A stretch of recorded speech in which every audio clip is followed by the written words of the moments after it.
എല്ലാ വിദ്യാർത്ഥികൾക്കും പുതിയൊരു വീഡിയോയിലേക്ക് സ്വാഗതം. ഈ വർഷത്തെ കേരള യൂണിവേഴ്സിറ്റി ഡിഗ്രി കോഴ്സുകളിലേക്കുള്ള പ്രവേശനത്തിൻ്റെ ഭാഗമായിട്ടുള്ള സ്പോർട്സ് കോട്ട അഡ്മിഷൻ ഇന്ന് നടക്കും.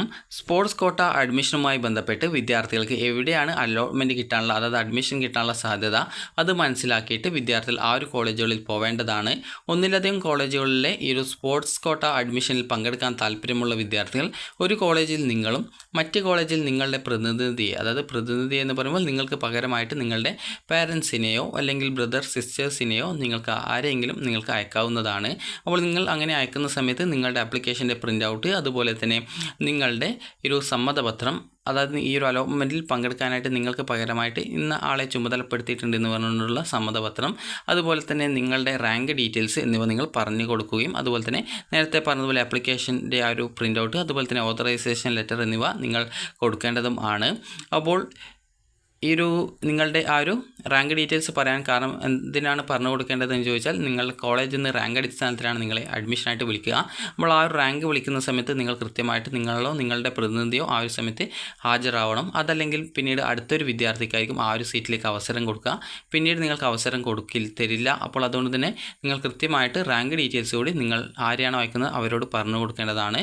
അപ്പോൾ വിദ്യാർത്ഥികൾക്ക് admissions.keralauniversity.ac.in/FIUGP 2025/index.php എന്നുള്ള പേജ് വഴി നിങ്ങൾക്ക് നിങ്ങളുടെ സ്പോർട്സ് കോട്ടയുടെ റാങ്ക് ഡീറ്റെയിൽസ് മനസ്സിലാക്കാവുന്നതാണ്. അപ്പോൾ അതിനായിട്ട് വിദ്യാർത്ഥികൾ ചെയ്യേണ്ടത് ഇത്രമാത്രമാണ്. നിങ്ങളുടെ ആപ്ലിക്കേഷൻ നമ്പർ കൊടുക്കുക, പാസ്വേഡ് കൊടുക്കുക, ലോഗിൻ ചെയ്യുക. ലോഗിൻ ചെയ്ത് കഴിഞ്ഞാൽ നിങ്ങൾക്ക് സ്പോർട്സ് കോട്ട എന്ന ടാബ് കാണാൻ പറ്റും. അതിൽ ക്ലിക്ക് ചെയ്യുക, നിങ്ങളുടെ റാങ്ക് ഡീറ്റെയിൽസ് മനസ്സിലാക്കുക. അപ്പോൾ അതിനുശേഷം നിങ്ങൾക്ക് എവിടെയാണോ, അതായത് ഓരോ കോളേജിൻ്റെയും റാങ്ക് ഡീറ്റെയിൽസ് മനസ്സിലാക്കാം.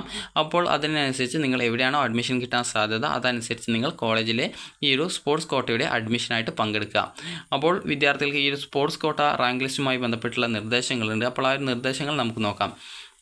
അപ്പോൾ ഈ ഒരു നിർദ്ദേശങ്ങൾ പ്രകാരം പറഞ്ഞിട്ടുള്ളത്, വിദ്യാർത്ഥികൾക്ക് സ്പോർട്സ് കോട്ടയുടെ ഈ ഒരു അഡ്മിഷൻ നടക്കുന്നത് ഇന്നാണ്, അതായത് ഈ ഒരു ജൂൺ 30 ആണ്. അപ്പോൾ ജൂൺ 30 നിങ്ങൾക്ക്, അതായത് പകൽ 12 മണിക്ക് മുമ്പായിട്ട് തന്നെ ഈ ഒരു റാങ്ക് ലിസ്റ്റിൽ, സ്പോർട്സ് കോട്ട റാങ്ക് ലിസ്റ്റിൽ ഉൾപ്പെട്ടവർ പ്രവേശനം ആഗ്രഹിക്കുന്ന കോളേജുകളിൽ നിങ്ങളുടെ ഒറിജിനൽ സർട്ടിഫിക്കറ്റുകൾ സഹിതം അതത് കോളേജിൽ ഹാജരായിരിക്കണം.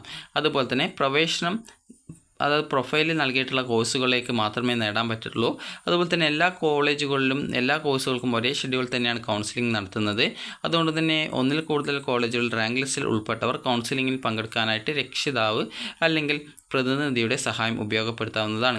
രക്ഷകർത്താവ് പ്രതിനിധിയാണ് ഹാജരാകുന്നതെങ്കിൽ അപേക്ഷയുടെ പ്രിൻ്റ് വിദ്യാർത്ഥി ഒപ്പിട്ട സാക്ഷ്യപത്രം, അതായത് ഓതറൈസേഷൻ ലെറ്റർ എന്നിവ ഹാജരാക്കേണ്ടതാണ്. രാവിലെ 12 മണിക്ക് മുമ്പായിട്ട് തന്നെ വിദ്യാർത്ഥിയോ പ്രതിനിധിയോ കോളേജിൽ ഹാജരാവണം. വിദ്യാർത്ഥിക്ക് ലഭിച്ച റാങ്ക് അനുസരിച്ചാണ് കൗൺസിലിംഗ്. അതുകൊണ്ട് തന്നെ റാങ്ക് വിളിക്കുന്ന സമയത്ത് വിദ്യാർത്ഥിയോ പ്രതിനിധിയോ ഹാജരാകാത്ത പക്ഷം റാങ്ക് ലിസ്റ്റിൽ അടുത്ത ആളെ പരിഗണിക്കുന്നതാണ്.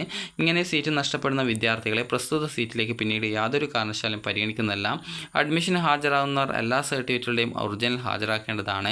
പ്രതിനിധി ഹാജരാകുന്ന കോളേജാണ് അഡ്മിഷൻ ലഭിക്കുന്നതെങ്കിൽ പ്രിൻസിപ്പൽ അനുവദിക്കുന്ന സമയത്തിനുള്ളിൽ വിദ്യാർത്ഥി നേരിട്ടെത്തി ഒറിജിനൽ സർട്ടിഫിക്കറ്റുകൾ ഹാജരാക്കി അഡ്മിഷൻ നടപടി പൂർത്തീകരിക്കേണ്ടതാണ്.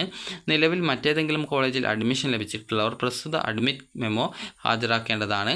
അങ്ങനെയുള്ളവർ സ്പോർട്സ് കോട്ടയിൽ അഡ്മിഷൻ ലഭിക്കുന്ന പക്ഷം പ്രിൻസിപ്പൽ അനുവദിക്കുന്ന സമയത്തിനുള്ളിൽ അലോട്ട്മെൻറ്റ്, അതായത് അഡ്മിഷൻ ലഭിച്ച കോളേജിൽ നിന്നും TCയും മറ്റ് സർട്ടിഫിക്കറ്റുകളും വാങ്ങി അഡ്മിഷൻ നടപടികൾ പൂർത്തിയാക്കേണ്ടതാണ്. പ്രിൻസിപ്പൽ അനുവദിക്കുന്ന സമയത്തിനുള്ളിൽ അഡ്മിഷൻ നടപടികൾ പൂർത്തിയാക്കാത്തവരുടെ സീറ്റ് ഒഴിവുള്ളതായി പരിഗണിക്കുന്നതും അടുത്ത ഘട്ടത്തിൽ കൗൺസിലിംഗ് നികത്തുന്നതും ആയിരിക്കും. ഇങ്ങനെ സീറ്റ് നഷ്ടപ്പെടുന്ന വിദ്യാർത്ഥികളെ പ്രസ്തുത സീറ്റിലേക്ക് പിന്നീട് യാതൊരു കാരണവശാലും പരിഗണിക്കുന്നതല്ല. വിദ്യാർത്ഥികൾ സ്കാൻ ചെയ്ത് അപ്ലോഡ് ചെയ്ത സർട്ടിഫിക്കറ്റുകൾ ഓൺലൈനായിട്ട് വെരിഫിക്കേഷൻ നടത്തിയാണ് റാങ്ക് ലിസ്റ്റ് തയ്യാറാക്കിയിരിക്കുന്നത്. ഒറിജിനൽ സർട്ടിഫിക്കറ്റുകൾ അതത് കോളേജുകളിൽ പരിശോധിക്കുന്നതാണ്.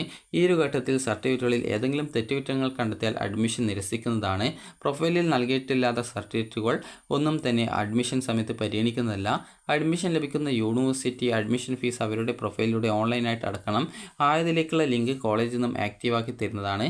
വിശദവിവരങ്ങൾക്ക് അഡ്മിഷൻ വെബ്സൈറ്റ് സന്ദർശിക്കുക. https://keralauniversity.ac.in/FIUGP 2025 എന്നുള്ള വെബ്സൈറ്റ് സന്ദർശിക്കുക. ഇത്രയുമാണ് ഇതിൽ പറഞ്ഞിട്ടുള്ളത്. അതുപോലെ നിങ്ങൾക്ക് കോൺടാക്റ്റ് ചെയ്യാനായിട്ട് ഹെൽപ്പ് ലൈൻ നമ്പറും കൊടുത്തിട്ടുണ്ട്. അപ്പോൾ അത് വാട്സപ്പും ഉള്ള നമ്പറാണെന്നാണ് തോന്നുന്നത്. അപ്പോൾ നിങ്ങൾക്കതിൽ കോൺടാക്റ്റ് ചെയ്യാവുന്നതാണ്. അപ്പോൾ ഇന്ന് ഉച്ചയ്ക്ക് 12 മണിക്ക് മുമ്പ് തന്നെ വിദ്യാർത്ഥികൾ കോളേജിൽ നേരിട്ടെത്തുക. കാരണം ഈ ഒരു നിങ്ങളുടെ റാങ്ക് വിളിച്ചിട്ടാണ് അഡ്മിഷൻ തരിക. അപ്പോൾ റാങ്ക് വിളിക്കുന്നതിന് മുമ്പായിട്ട്, അത് രാവിലെ 9 മണി മുതൽ ഇതിൻ്റെ 10 മണി മുതൽ ഇതിൻ്റെ ആ ഒരു പ്രോസസ്സ് തുടങ്ങും. അപ്പോൾ അതുകൊണ്ട് തന്നെ നിങ്ങൾ കൃത്യമായിട്ട് നേരത്തെ തന്നെ കോളേജുകളിൽ പോവുക. അപ്പോൾ നിങ്ങൾക്ക് ഈ ഒരു വീഡിയോ ഉപകാരപ്രദമായിട്ടുണ്ടെങ്കിൽ ലൈക്ക് ചെയ്യുക, ഷെയർ ചെയ്യുക. Thank you for watching.